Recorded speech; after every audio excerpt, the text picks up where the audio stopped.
Монголын үндэсний зайн сургалтыг хөгжүүлэх төв. Цахим самбар U-Pointer. Цахим самбар U-Pointer нь одоо бидний ашиглаж байгаа проектороос илүү олон давуу талтай бөгөөд халаасандаа хийгээд хаанч авч явах боломжтой зөөврийн самбар юм. Илтгэл тайлан, хурал зөвлөгөөн, хичээл сургалт хаанч ашиглах боломжтой. iPro програм нь U-Pointer ашигласан үеийн самбар дээрх дуу дүрс бичиглэл тэмдэглэлийг нэгэн цахим хичээл болгож бэлтгэнэ.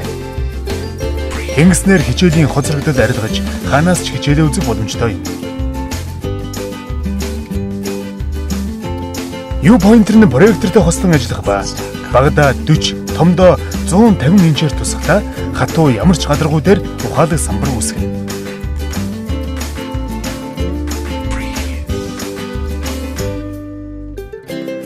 U-Pointer-ийн үзэг нь хулганыг орлох ба илүү наривчлалтай өндөр хурдаар ажиллах боломжтой.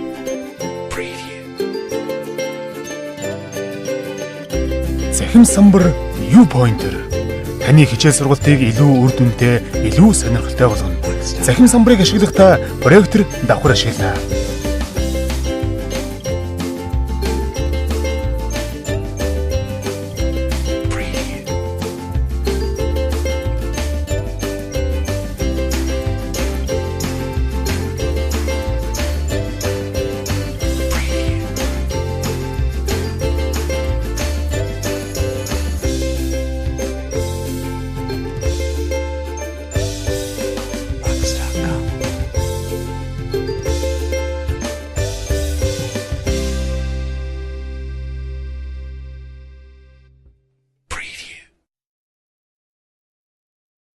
iPro програм нь U-Pointer ашигласан үеийн самбар дээрх дуу дүрс бичиглэл тэмдэглэлийг нэгэн цахим хичээл болгож бэлтгэнэ.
За ингээд цаашаа явал яах вэ? Ингээд багшууд слайдаа ингээд өөрөө үлддэг. Ууч бол за дараагийнх гэдэг юм ажил хийсэн бол одоо өөрөө шууд эндээсээ удирдаад ингээд явчих. За ер нь бол дэлхийн түвшинд элдвэрийн судалгаагаар одоо орчин үеийн хүүхдүүд онлайнаар цахим хэлбэрээр суралцах нь илүү үр дүнтэй байна гэдгийг судалгаа бас гарсан байна. Тэгэхээр одоо манай Цанхаа аймаг жишээлбэл 10 сум интернет холбогдсон байна гэж байгаа тийм. Тэгэхээр манайхад хөгжлөөс хэрэг хоцорч байгаа мэдгэж байна тийм. Тэгэхээр энэ мэдээж удахгүй засгийн газраас явах. За тэгээд дээрээс нь нэг давуу тал бол янз бүрийн энэ слайд дундуура дахиад хууц оруулж болдог. Одоо бид нар бол яадаг вэ нэг слайд бэлтжүүл тэгээд тэрийг эхнээс дуустал ярих болдог тийм үү? Тэгвэл би энэний дундуур нэг хууц ингэ оруулчих чам. Тэгэхээр энэ дараагийн юу гэж хэлсэн. За тэгээ би эндээ өөр юу оруулчих. Өөр байдлаар ашиглах.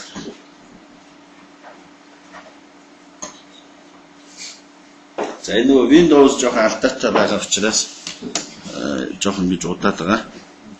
За энэ дээр бас нэг давуу тал нь хичээл эхлэх үед шууд хичээлийн агуулга бэлтгэж эхэлсэн үеэс шууд цаг ажилладаг. Тэгэхээр багш хичээлээ цагийг хянах юм хэмжтэй болдог.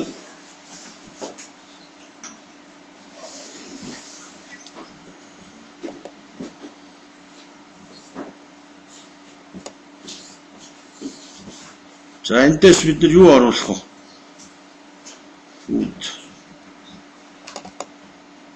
За газрын зураг нь арай амар. За ингээд маш олон ийм хоолмосны юмч байсан болно. За жишээлбэл энэ аярыг оруулъя. Хичээлд ашиглая тий.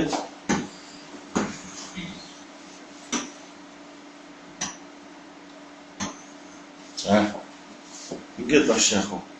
Дуртай зүйлээ оруулж хичээлд ашиглах боломжтой. За мөн зураг оруулж ашиглах бас боломжтой. Янз бүрийн зургийг.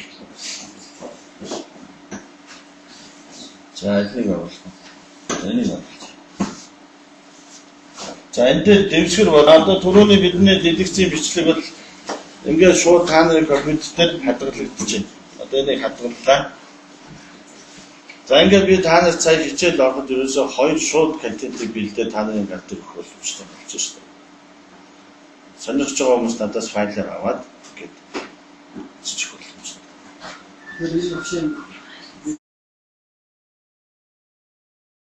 Цахим хичээл бэлдэж e-боловсрол.com вебсайтанд өөрийн цахим хуудастай болж хичээлээ байршуулж сургалтаа явуулах боломжтой.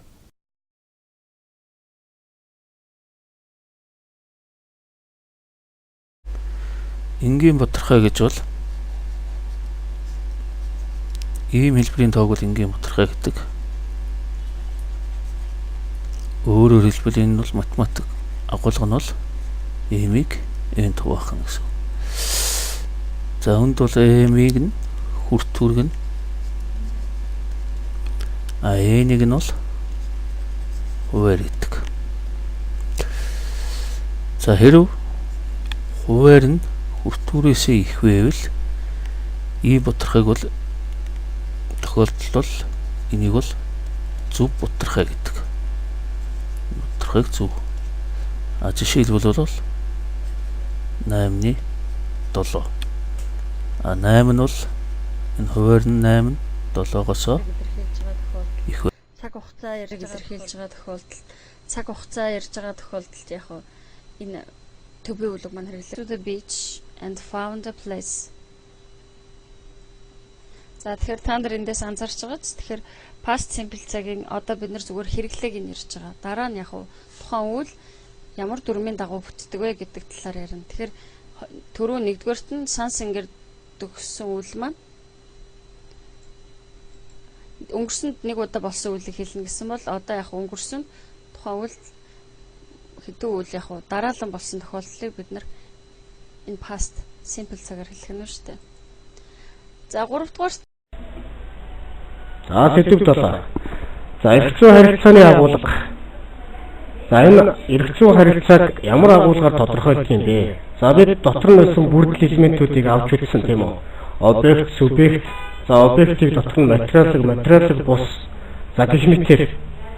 За тэгвэл эрх зүйн харилцааны агуулга нь тэрхүү харилцааныхан бас нэгэн бүрдэл элемент болдог тухай түрүүчийн хичээлдэр бас авч үзсэн байгаа тийм үү?